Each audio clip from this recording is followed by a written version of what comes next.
Thank you for tuning in and welcome back to the Sound of Coherency. So let's just go ahead and jump right into this. Recently, as you have seen in the news, there have been quite a bit of train derailments.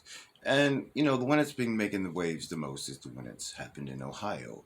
And so I got to thinking about that. I got to wonder like, well, what is one of the I don't know, I guess when you start to see these things happen, you start to wonder like what is the significance of the places that they're happening at. And that takes you down one rabbit hole and into another. And, I want to start it off by bringing up the fact that, this is not trying to be conspiratorial or anything like that, but just basically pointing out things you may have missed in the news or things that really didn't get that much airplay that now might seem more significant in the end, I guess. We remember we had in 2020 the derecho. Let's go ahead and bring that on. This is from Foreign Policy News in Illinois, and you had the derecho damage, and that's the land hurricane that came through and hit the Midwest, and 37.7 million acres of farmland have been impacted. So, that's still being recovering, and as we look down here, the USDA said the storm affected 8.8 million acres of corn and 5.64 million acres of soybeans in Iowa. So that's still recovering. So the U.S. is being hit quite hard in the agricultural sector, and this is not something that was speculation. The USDA admitted that this was happening. Over the past couple of years, millions of animals have been culled, from cattle, from beef to chicken to pigs. Just millions of them culled. You've had millions of gallons of milk just destroyed. You have tons of crops just destroyed, not going to market or anything. So, and we have to also take into play, which we talked about before, was the fact that over these past few years, the U.S. now, the winter harvests have been in decline. And the U.S. is at a point to where its actual winter harvest is lower than it has been in the past 100 years. So as the population continues to increase and the U.S. continues to bring in more people, and your winter harvest continues to decline, you begin to have to import more things. And by import more things, you know exactly what I'm saying. Now, I want to go back to something that we covered when it happened, because it was a very, very interesting thing, because there was a deal that was they were trying to get passed, and it was passed in 2020, and they've been trying for 18 years. And we're going to go ahead and just bring up the USDA's Foreign Agricultural Service.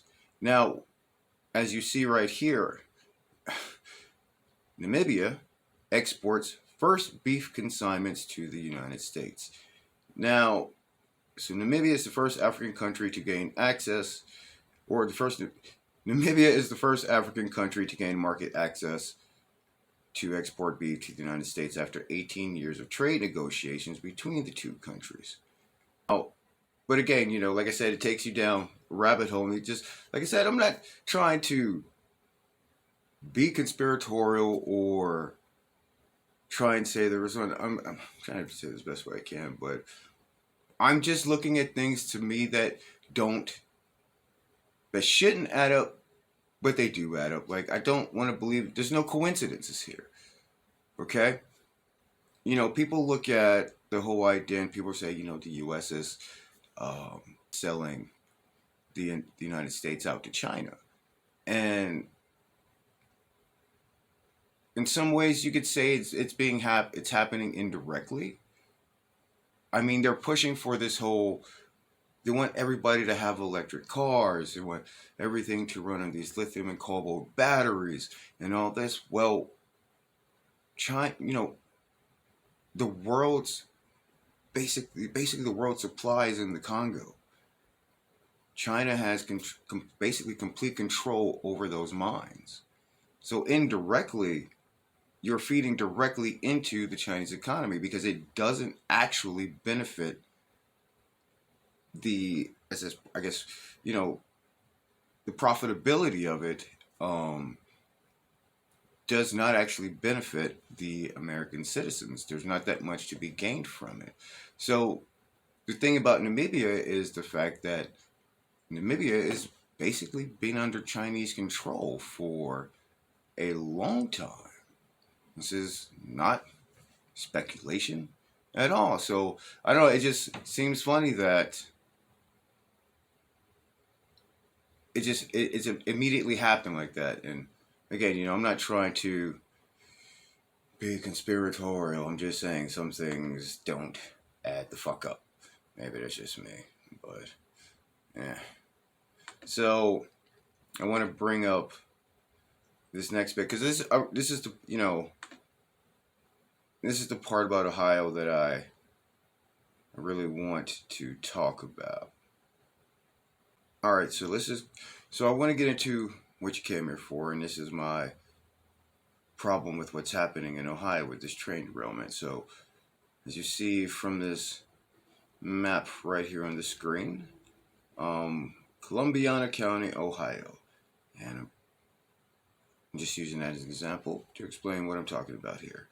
As you see, it's 13.7 miles away from East Palestine, where the train derailment happened. Now, to me, that's an issue. And this is something that, again, like I said, you got to think. I'm thinking about the impact that it has. They're saying that, there's only they only had a 1 mile safety radius.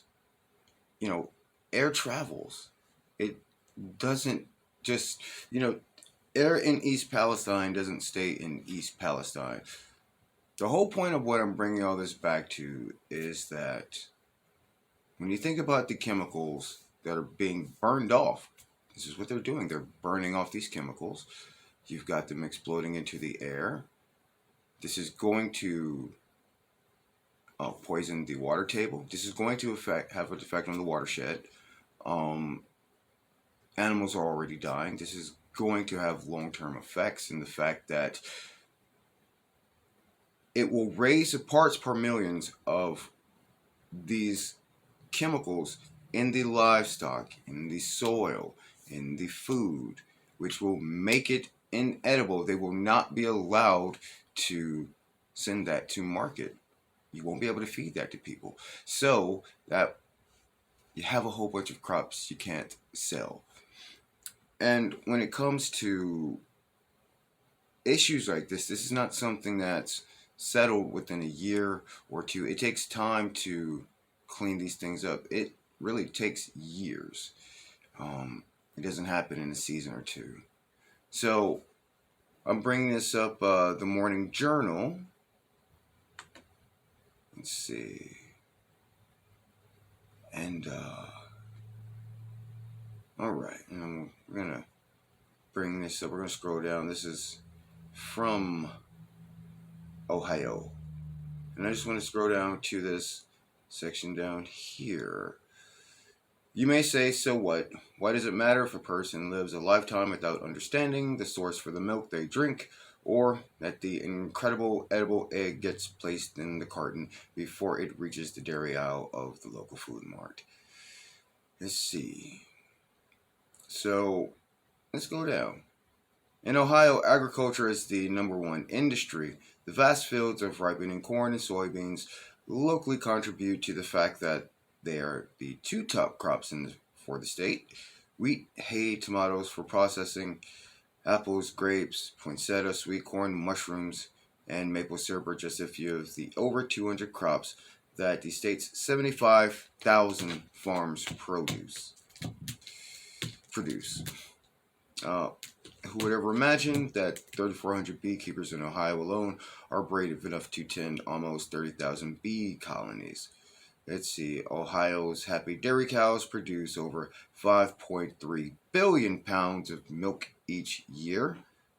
Who The beef cattle, numbering a mere 292,000, make Ohio the 16th largest beef producer in the nation. And let's see, yearly 1 billion or 592 million dozen eggs are laid by Ohio chickens.